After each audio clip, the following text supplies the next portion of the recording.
ওখানে আমাকে 2000 টাকা বিক্রি করে দিল ওই দিদির কাছে। আমাকে হুমকি দিছে আমার নেকের ছবি ছাড়িয়ে দিবি। ওই ওসি আমার নাম্বারটা টিপে রেখে দিল, রাখার পরে ফোন দিছে। ফোন দেওয়ার পরে এখন ওসি পছন্দ হয়েছে, প্রেম করবো।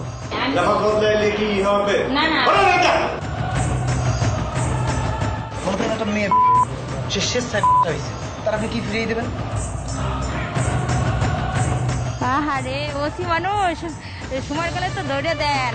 2টা কাজ করবো, 1000 টাকা দিয়ে আসবো। ভালো আছে, ছোট আছে মালের বোতল।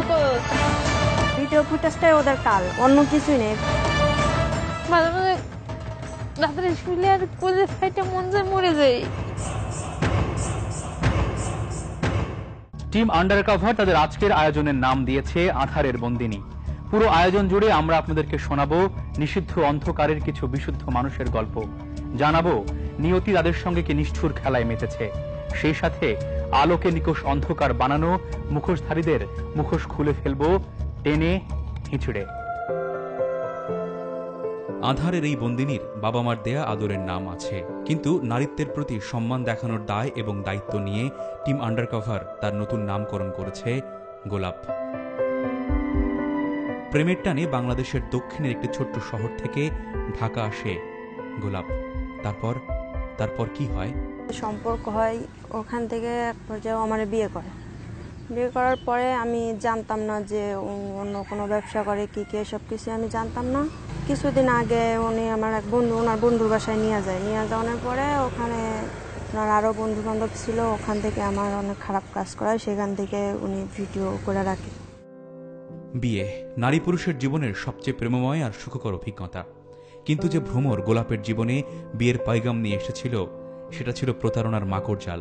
উনি যে আপনাকে যে বিয়ে করলো, আমরা তো একটা কাগজ দেখলাম আর কি, ওইটা তো ধরেন আসলে কোনো বিবাহ না। হ্যাঁ, ওটা আমি আর কি পরে যা জানছি, যে কিছুদিন আগে জানছি ওটা কোনো মানে বিয়ের কাগজ না, নোটারি। আমি তো আর অত কিছু বুঝতামও না, জানতামও না। ওটা আমারে দিয়েছে, বলছে যে এটা বিয়ের কাগজ, আমি সেটাই বিশ্বাস করছি। যারা এই হতভাগীর মুখের কথায় আস্থা ও বিশ্বাস রাখতে পারছেন না, তাদের জন্য এই দালালিক প্রমাণ। দেখুন, 19/7/2012 সালে আরমান মোল্লা নামের একজন দালাল এবং প্রতারকের সাথে নোটারি বিবাহ হয় গোলাপের। সরকারি নথি বলছে আরমান মোল্লার বর্তমান বাড়ি নারায়ণগঞ্জ জেলার ঝাউচর গ্রামে, পেশায় ড্রাইভার।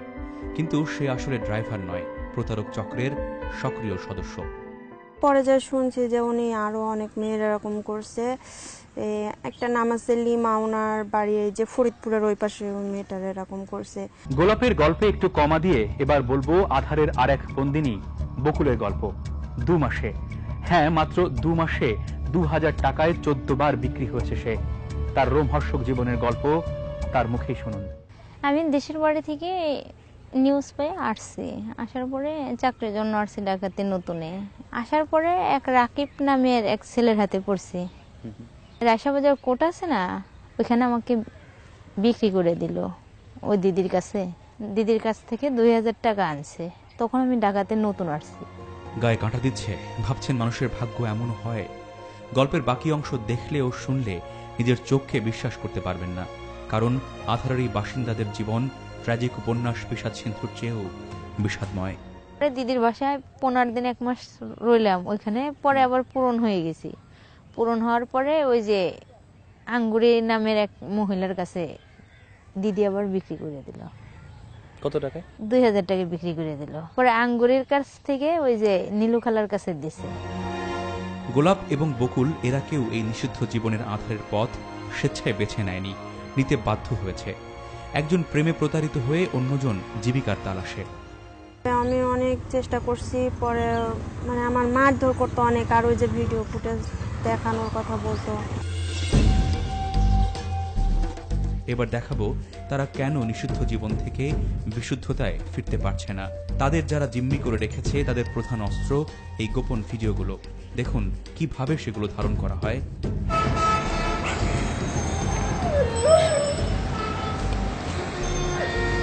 ভিডিও করা আছে, তারা বলছে যে আমি যদি কোথাও বলে দিই বা ই করি তাহলে আমাকে রাস্তাঘাট থেকে ধরে নিবে, আমাকে হুমকি দুমকি দিছে, আমার অনেকের ছবি ছাড়িয়ে দিবে। ছাড়িয়ে দিলে তো আমার বাইরে দেখা গেছে ফেসবুক চালায়, বোনেরা চালায়, ভাইয়ারা চালায়, মামুরা চালায়, তাহলে তো আমার বাণিজ্য শেষ। এই বই তো কিছু বলতে পারতাছি না, আর কইতে পারতাছি না। বকুল আর গোলাপের মতো মধ্যবিত্ত সংসারের মানুষগুলো কিভাবে নিষিদ্ধ সমাজে আসে সে গল্প তো জানা গেল। এবার চলুন অনুসন্ধানের চরকায় নতুন সুতো কাটি, অর্থাৎ দেখাই এই জগৎ থেকে তারা কেন বেরোতে পারে না, তার কারণ অনুসন্ধান করি সবাই মিলে। বকুল কিংবা গোলাপরা প্রায়ই পুলিশের হাতে ধরা খায়, নিয়ে যাওয়া হয় থানায়। তখন পুলিশ তাদের সাথে কি ধরনের আচরণ করে তার ছোট্ট একটু নমুনা শুনুন তাদের মুখে। ওই সময় তো আমাদের ওসি চালান দিয়ে দিবে, চালান দিয়ে দেবে, দেখে দারোগার বললে যে কিছু টাকা দেন, দারোগায় কিছু বললে যে কিছু টাকা দেন, আপনার সাইরে দিই। পরে 5,000 টাকা দিলাম, পরে দারোগা আমাদের সাইরে দিল। পরে ওই ওসি আমার নাম্বারটা টিপে রেখে দিল, রাখার পরে পরে ফোন দিছে। ফোন দেওয়ার পরে এখন ওসির পছন্দ হয়েছে, প্রেম করবো। কি ধরনের কথা বলে আপনার সঙ্গে? সে বলে আসো দেখা করি, আসো চা নাস্তা খাই, আসো এনজয় করি। কোন থানার ওসি আপনার, নাম কি? এই যে আনিসুল্লাহ, এই যে যাত্রাবাড়ি থানার। তাহলে এরপরে আমি বললাম যে আপনার সাথে প্রেম করবো কিসের জন্য? আপনি তো আমাকে বাসা থেকে নিয়ে ধরে নিছেন, 5,000 টাকা নিছেন, ঘুষ খাইছেন, আবার কি, আবার আপনার সাথে কি সম্পর্ক? পরে আমাকে অন্য দারোগা দিয়ে ফোন করে, তুমি কোথায় কোথায়, আমার সাথে এনজয় করবে, দারোগারা এনজয় করবে। আমি বলছি আমি কোথায়, আপনার কাছে তো আমার কৈফিয়ত দেওয়া লাগবে না, ধরতে বললে পরে মজাটা বুঝাবো। আমাকে ঠেট দেয়, বারবার ঠেট দেয়। তাদের কথা আসলেই সত্য নাকি নিজেদের বাঁচাতে মিথ্যার ফুলছড়ি, সেটা প্রমাণে এবার মাঠে টিম আন্ডারকভার। পুলিশ, যারা মানুষ ও আইনের রক্ষা কবচ, তারাই পাচার ও দেহ ব্যবসা সিন্ডিকেটের মূল হোতা, এই বিষয়টি প্রমাণের দায়িত্ব নেয় আমাদের গল্পের অন্যতম চরিত্র বকুল। কাশবন ঘেরা নির্জন রোমান্টিক পরিবেশে টিম আন্ডারকভার ও বকুল। মুখের কথা প্রমাণে প্রথম টোপ ফেলা হয় মুঠোফোনে। একটু ব্যাক করেন তো, আপনার সাথে আমার কথা আছে।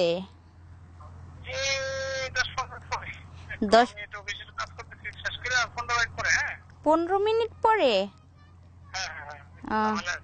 কোথায়, থানাতে আপনি? ঘড়ি ধরে ঠিক 15 মিনিট অপেক্ষার পর ফোনের ওপারে থাকা প্রেমিক কাম দালাল পুলিশ কর্মকর্তার ফিরতি ফোন আসে বকুলের ফোনে। শুরু হয় মধুর আলাপন।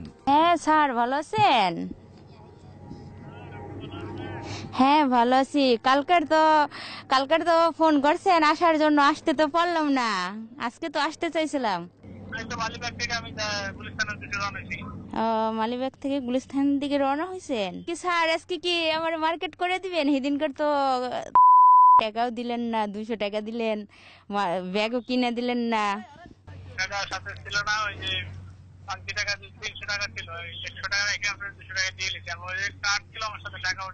হ্যাঁ, তাহলে আজকে কি মার্কেট করে দিবেন স্যার? হ্যাঁ, আপনি বললে আসবো। হ্যাঁ, আপনি একটা দারোগা মানুষ হইয়া।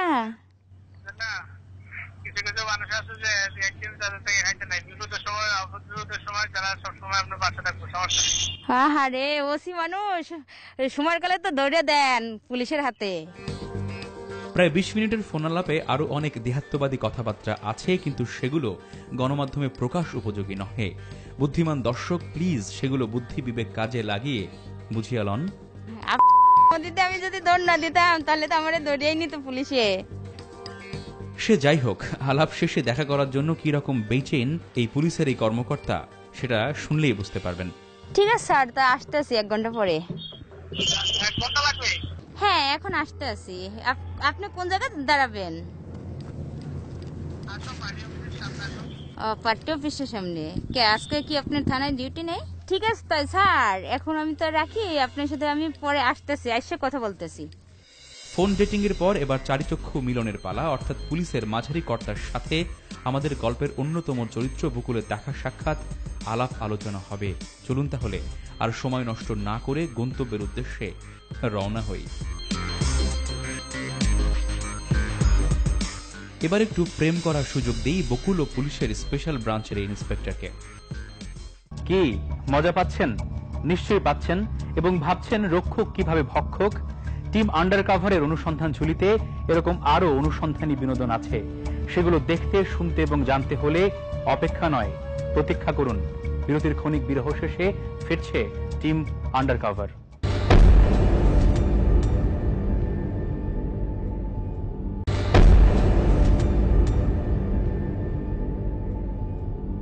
বিরতির বাধা ডিঙিয়ে ফিরেছে টিম আন্ডারকভার।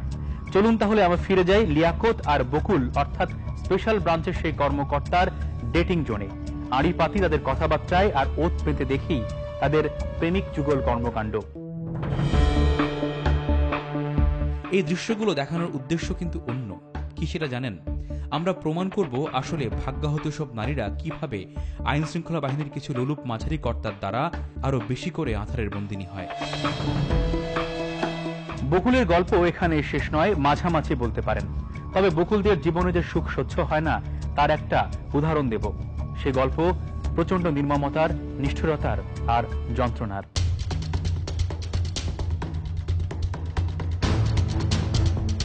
একটা দুঃসংবাদ আসে টিম আন্ডারকভারের কাছে। 5 জন মিলে বাসা থেকে তুলে নিয়ে গিয়ে গণধর্ষণ করেছে বকুলকে।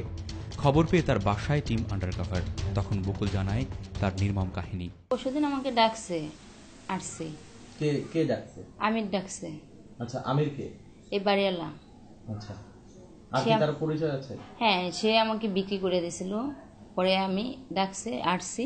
আসার পরে ওইখানে লোকজন ছিল 4-5 জন।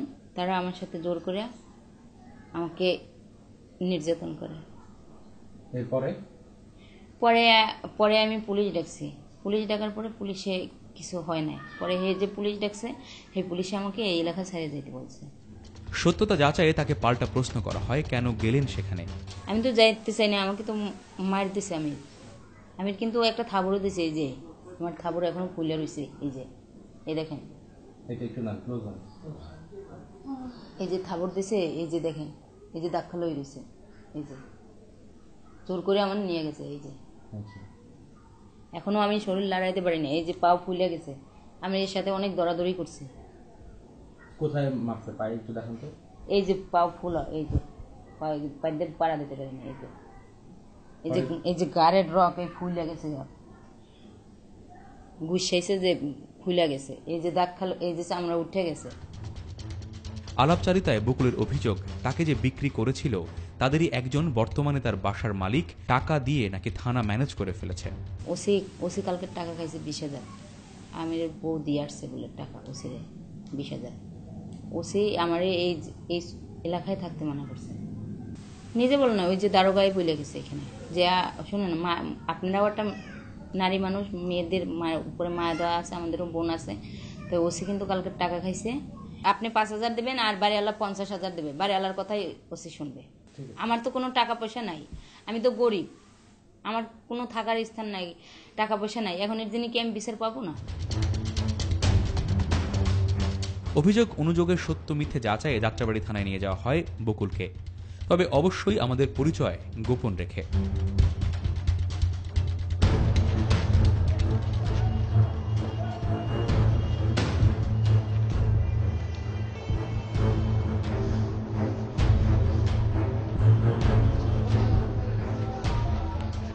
অভিযোগ করতে গিয়ে খুব একটা সমাদর মেলে না। ডিটি অফিসার তেমন একটা পাত্তা না দিয়েই ওসি নেই এই অজুহাতে সন্ধ্যায় আসতে বলে বিদায় করে দেন আমাদের।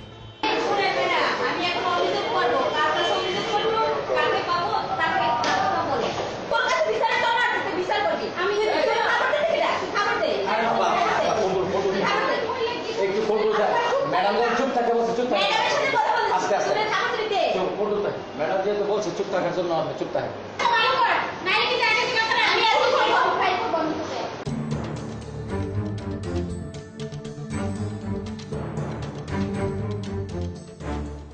দিনভর অপেক্ষার পর সন্ধ্যায় ওসিকে ফোন করে আবারও যাত্রাবাড়ি থানায়। তখনও নিষিদ্ধ সমাজের বাসিন্দা বকুলকে হতে হয় অপমানিত, মুখোমুখি হতে হয় নানা অনাকাঙ্ক্ষিত প্রশ্নের।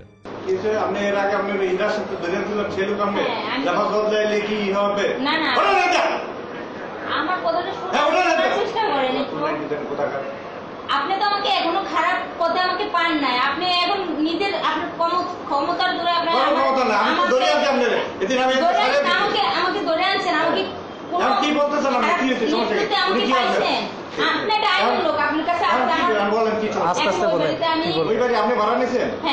এখন বাইরেলা আমার সাথে বিশ্বাস করছে, আমার ইজ্জতের উপরে হাত দিছে, আমার বিক্রি করে দিচ্ছে। বাইরেলা আমার সাথে খারাপ কাজ করছে। এখন এটা পরশুদিন। সেদিন আপনি থানায় আসলেন না কেন? তখনও পরিচয় গোপন রেখে পরিস্থিতি পর্যবেক্ষণ করেই ফিরে আসে টিম আন্ডারকভার এবং মনে মনে বুঝতে পারে আসলে এভাবেই বকুলদের মতো ভাগ্যহত নারীদের বিচারের বাণী নীরবে নিভৃতে কাঁদে। আমি বলছি আমার কোনো কথা শুনবি না।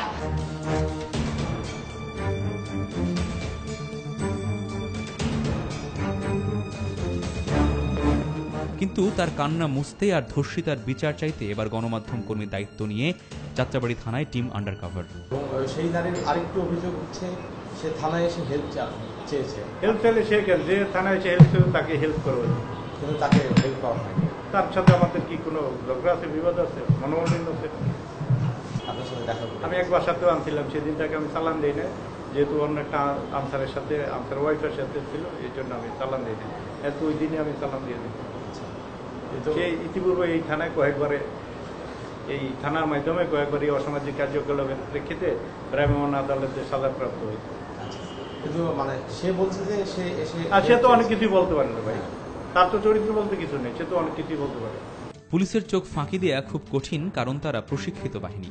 তাই আমাদের দেখেই তিনি চিনে ফেলেন যে ছদ্মবেশে আগেই আমাদের দেখেছেন তিনি, তাই ভরসা গোপন ক্যামেরা। ভালো কিছু করেন ভাই, ভালো মানুষ নিয়ে করেন, যাদের সমাজের পরিচিতি নেই, যারা অকাম কুকাম করে তাদের নিয়ে কলগার যে এনে ডাকতে সে এনে দেয়, তা নিয়ে যদি করেন এটা তো পুলিশ সাংবাদিক একটা লিয়াজ হয়, কিন্তু এটি আমাদেরও তো খারাপ লাগে।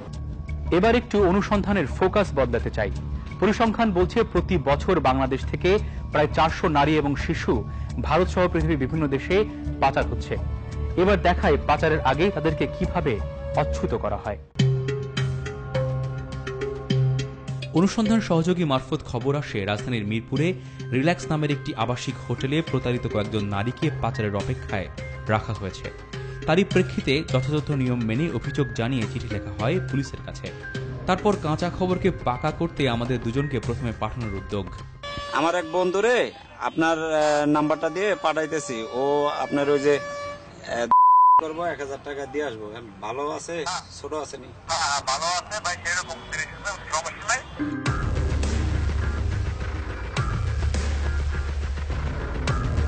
ফোনে দেয়া তথ্য অনুসারে সেই হোটেলে পৌঁছানো, তারপর রুমটুম ঠিকঠাক শেষে তথ্যের সত্যতা খোঁজ। সুরতহাল আর টুকটাক আলাপে আমরা নিশ্চিত হয়ে ফিরে আসলাম।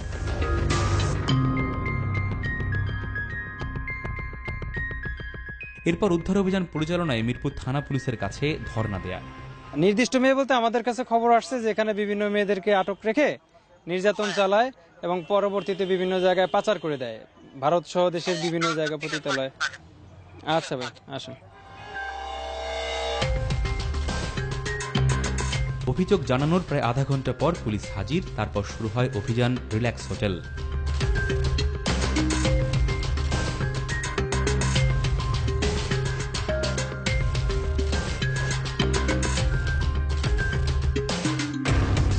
কিন্তু বাস্তবতা কি জানেন? এ ধরনের আবাসিক হোটেলে খুব একটা মানবিক মন নিয়ে পুলিশ অভিযান পরিচালনা করতেই আসে না, যার প্রমাণ ইচ্ছায় কিংবা অনিচ্ছায় আটকে থাকে সব নারীদের সম্পর্কে পুলিশের অশালীন কুরুচিপূর্ণ মন্তব্য। আপনি একটা জিডি করছেন, জিডির উপর কি আইনগত ব্যবস্থা নেওয়া আমার এটা বলেন। চলেন চলে যাই। আপনার দেখা দরকার, আপনি দেখছেন তো? দেখছি মেয়েদেরকে প্রত্যেকের বাবা ফ্যামিলির কাছে ফিরিয়ে দেওয়ার জন্য আমি আবেদন করছি। আমি আপনার একটা কথা বলবো, আপনি সবকিছু ভিতরে যান। মনে করেন একটা মেয়ে সে স্বেচ্ছায়, তার আপনি কি ফিরিয়ে দেবেন? না, স্বেচ্ছায় কেউ আপনি তারা এখান থেকে হোটেলে নামাই দেবেন, আর হোটেলে যাবেন, সবার দায়িত্ব আপনি নিয়ে ফ্যামিলির কাছে আপনি আমি থানায় নিয়ে যাই, আপনি সবার দায়িত্ব নেবেন, সবাইকে ফ্যামিলির কাছে ফিরিয়ে দেন, ফ্যামিলির কাছে ফিরিয়ে দেওয়ার ব্যবস্থা করেন। কি ফ্যামিলি সাপোর্ট সেন্টার আছে সেখানে দেন, তার বাপ মার কাছে সাপোর্ট সেন্টার ছাড়া।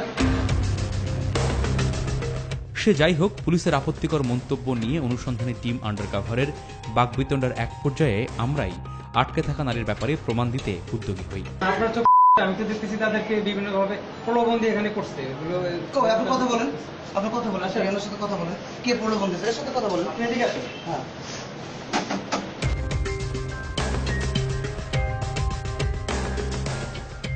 পুলিশ যাকে অপাঙ্ক্তেয় বলছে তার সামনে আমরা প্রমাণ করে দেই সে যদিও এখন অন্ধকারের পথহারা পথিক, কিন্তু প্রতারণা থেকে ফিরে আসতে চায় স্বাভাবিক জীবনে, কিন্তু আটকে আছে পাচার চক্রের হাতে। সাগর কি করছে? আপনার সাথে প্রেম ছিল?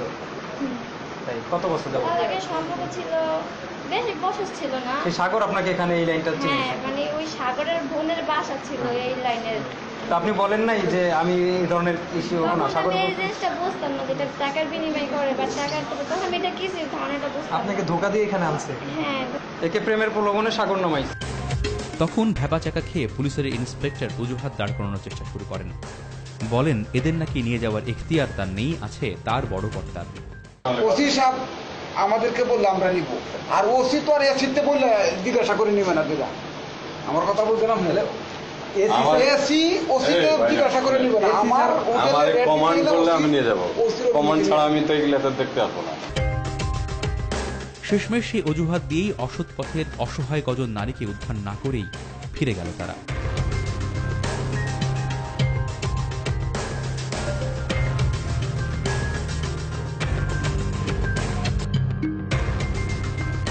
পুলিশ অভিযানের পর সেই হোটেলের হাল হরকত বদলালো নাকি আগের মতোই আছে, সেটা জানতে দিন দুয়েক পর আবারও ছদ্মবেশে কাস্টমার সেজে রিল্যাক্স হোটেলে টিম আন্ডারকভার।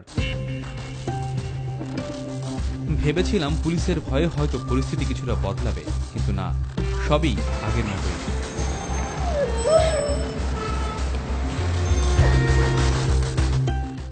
থানা সমাচার এখানেই শেষ। এবার কমা দিয়ে রাখা অর্থাৎ অমীমাংসিত কিছু বিষয়ের মীমাংসা। যাকে দিয়ে আমরা আধারের গল্প শুরু করেছিলাম, সেই গোলাপকে যে বিয়ের ফাঁদে ফেলে এই নিষিদ্ধ সমাজে নিয়ে এসেছিল, সেই আরমান মোল্লা এখন কোথায়, কেমন আছে, সেই গল্প জানাবো আপনাদের। কাজ শেষ, যাত্রাবাড়ি আসছি, এখন কই আসবো? আরমান মোল্লাকে ধরতে গোলাপকে দিয়েই টোপ ফেলা হয় মুঠোফোনে।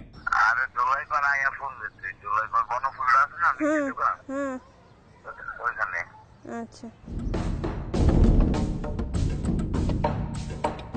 টোপ গেলে আরমান আমন্ত্রিত হই শনির আখড়া এলাকায় তার বাসায়। নিচে নামান, আপনি সাক্ষাৎকার নিতে হলে আমার প্রতিষ্ঠানে আসেন। কিন্তু গোলাপ যে গণমাধ্যম কর্মী নিয়ে আসবে সেটা ঘুণাক্ষরেও ভাবতে পারেনি আরমান, তাই ঝামেলা পাকানোর চেষ্টায় তৎপর সে।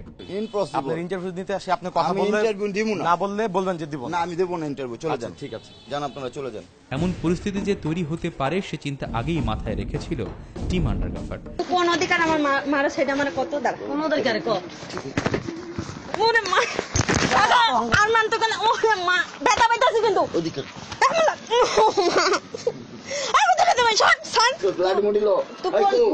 লাড়ি মুড়িল মালের বোতল কো তুই আঙুল কেমনে কষ্ট দিতে চাস? মারতে সে মানে এখন মারলে আবার হেরেও মনে মারবো।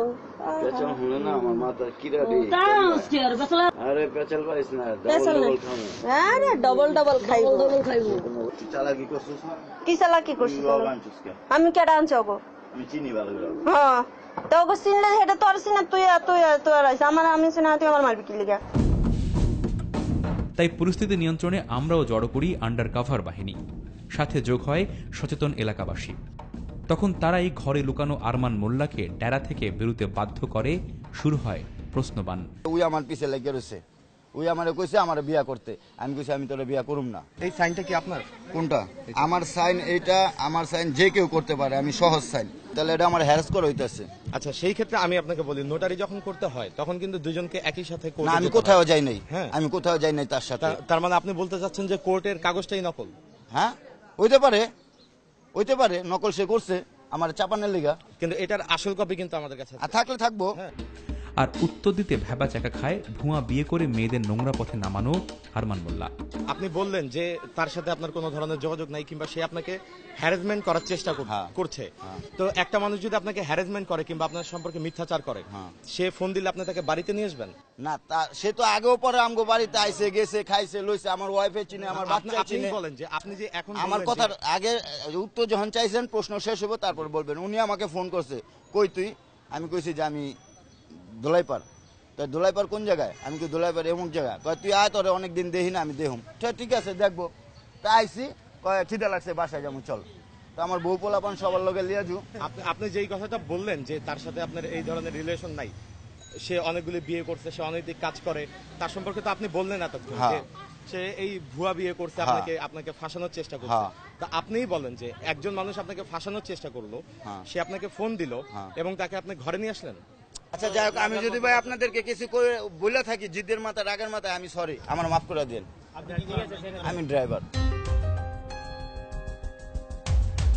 আরমান মোল্লার মতো সিন্ডিকেটরা আসলে কোন সূত্র মেনে কি ফর্মুলা কাজে লাগিয়ে এই সমস্ত নারীদেরকে জিম্মি করে সেই ব্যাপারটি জানিয়ে রাখতে চাই।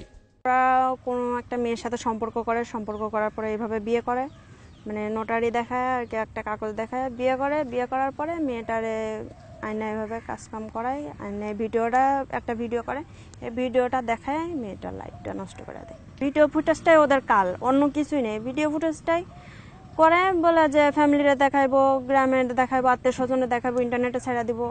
এই কথা বললে যে কোনো মেয়েই মান সম্মানের ভয়ে লাস্টে বাধ্যতামূলক আর অনেক মারধর করে। আর যেখানে যেখানে দিয়ে আসে টিএসএ, এই যে গাজীপুর বলেন, আবার ঢাকার ভিতরে কিছু আছে, অন্য বাসায় বলেন, মানে এমন জায়গায় দিয়ে আসবে, ওখান থেকে যে বের হবেন সেটাও বের হতে পারবে না কেউ।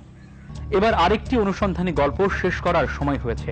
ওই যে মনে আছে স্পেশাল ব্রাঞ্চ কর্মকর্তা লিয়াকত আর বকুলের প্রেমের গল্প, এবার সেই গল্পের শেষ অধ্যায়। লিয়াকতের মুখোশ উন্মোচনের দায়িত্ব নেয় আধারের গল্পের অন্যতম চরিত্র বকুল। ওর আইডি কার্ড আছে, আইডি কার্ডটা আমি হাতে লাড়বো ছাড়বো না, তখনই আপনার ফলো করবেন আইডি কার্ডটা। সেই দায়িত্ব পালনে ডেটিং ফিক্স হয় লিয়াকত ও বকুলের। প্রথমে তারা কিছুক্ষণ পার্কে বসে ফুচকা খায়। চটপটি খাবে না? আসো আসো, তোমার খাওয়াই আগে, অনেক মজা, একটু খাওয়াই দিই, খাও। আমি প্রতিদিন আসবো, তোমার এখানে অনেক সুন্দর জায়গা। সেখানে যখন মন ভরে না তখন যায় অন্য আরেক জায়গায়। সব শেষে তারা কপত কপতি সেজে একটা ফুট ওভারব্রিজের উপরে এসে বিকালের সীসাযুক্ত বাতাস খাওয়া শুরু করে। তোমার কার্ড থাকে না? এটাই তো কার্ড, নিষেধ আছে। তোমার ভিজিটিং কার্ড নাই? এটা কি কার্ড? এটা তোমার তো আইডি কার্ড। এটা দিয়ে বাংলাদেশের যে কোনো জায়গায় প্রবেশ করতে পারবে, যে কোনো জায়গায়। আমার বাংলাদেশের যত জায়গা আছে, এয়ারপোর্টে হইতে শুরু করে, বিমান হইতে শুরু করে, বিমানের ভিতরে উঠলেও আমার কেউ বাধা দেবে না। কেউ বাধা দিবে না?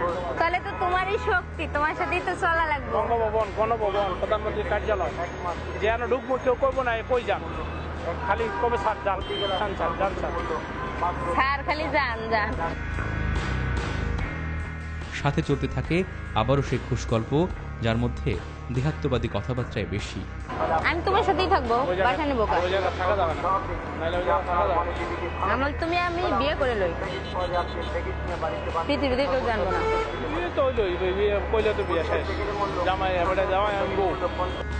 যেখানে নিজের মুখে জানা যায় লিয়াকতের পরিচয় ও দায় দায়িত্বের পরিধি সম্পর্কে। কিসের কাজ? প্রধানমন্ত্রী ডিউটি করছে, এই কার্ডের অনেক কাছে যাওয়া যাবে না। প্রধানমন্ত্রীর স্বাক্ষরিত, প্রধানমন্ত্রী কার্যালয়ে ডিউটি করছে।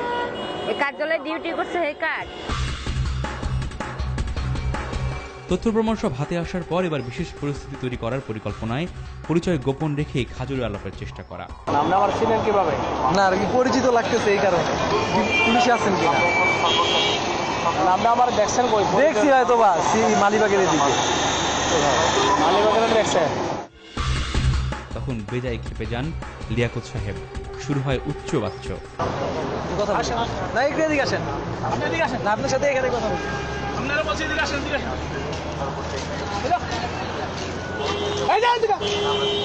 ভাই একটু কথা বলি প্লিজ। আসেন আমার সাথে। না আসতেছি, একটু কথা বলি প্লিজ। আপনি আমার সাথে আসেন কইছি না, কথা বলতে আপনার সাথে কোনো সমস্যা? প্লিজ, আশ্চর্য হয়ে গেছি। আপনি একটু প্লিজ একটু কথা বলি। আরে কথা বলতে কি সমস্যা আপনার? একটু প্লিজ। এখানে উপরেই কথা বলেন। আসেন না, আসেন আপনি ধরতে। তখন আর দেরি কিসের, সন্ধ্যার অন্ধকার কাটাতে ক্যামেরার আলো জ্বালিয়ে টিম আন্ডারকভার মুখোমুখি লিয়াকতের। তখন কি পরিস্থিতি হয়েছিল সেটা মুখে বললে মজা পাবেন না একটুও, তাই চোখে দেখুন। এখানে উপরেই কথা, আসেন না, আসেন।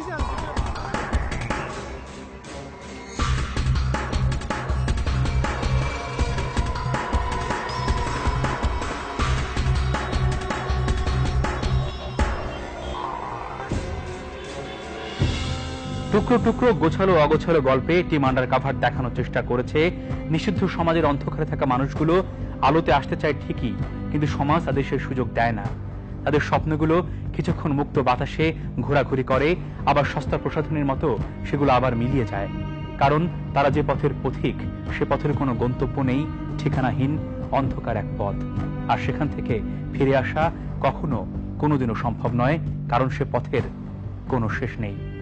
বললে কি এতদিন আমার নিজের জানটাই নিজে আমি দিয়ে দিতাম, কারণ আমার যে জীবন, আমার বেঁচে থাকা চাইতে মরে যাওয়া অনেক ভালো। এই দুনিয়াতে থাকবো না, মরে যাব। এই দুনিয়াতে থাকবো না, মরে যাব। কোনো ছেলের সাথে সম্পর্ক করে যেন ওরা ঘর ছেড়ে না আসে, আর কোনো ছেলের সাথে যেন সম্পর্কই না করে। ছোট বোনটা সবাই সুখে আছে, আমি এখন বর্তমানে এই 1.5 মাসের ভিতরে কষ্টে আছি। বলতেও পারি না, কইতেও পারি না। নিজের মাঝে মাঝে রাত্রে শুলে আর কোজে ফাইটে মন যায় মরে যাই। সহ্য করতে পারি না, অনেক কষ্ট।